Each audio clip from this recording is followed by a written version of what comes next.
जो मलाई लागेको गोली छ, यदि यो गोली तपाईको छोरा छोरीलाई लागेको भए के तपाईँ जय एमाले जय एमाले जय केपी शर्मा ओली भनेर हिँड्न सक्नुहुन्थ्यो?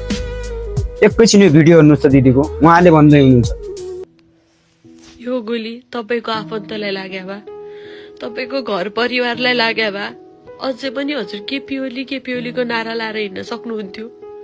त्यो 76 जनामा एकजना हजुरको घर परिवारको परेको भए अझै पनि हजुर केपी ओली भनेर हिँड्नुहुन्थ्यो।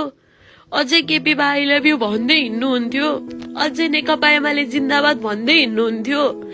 एकचोटि हामीलाई लागेको गोली आफ्नोलाई लागेको भनेर सोच्नुहोस्। अनि पनि हजुरको मनले म यही मान्छेलाई फलो गर्छु, अझै पनि यही मान्छेसँग आशा छ भने लाग्नुहोस्, होइन भने चाहिँ प्लिज यति न्याय त दिदिनुहोस् न हामीलाई। हामीले हाम्रो लागि मात्रै देश बनाउन खोजेको होइन कि, हाम्रो लागि मात्रै सुशासनको माग गरेका थिएनौँ कि हामीले त सडकमा बुझिदिनुहोस् न त्यति।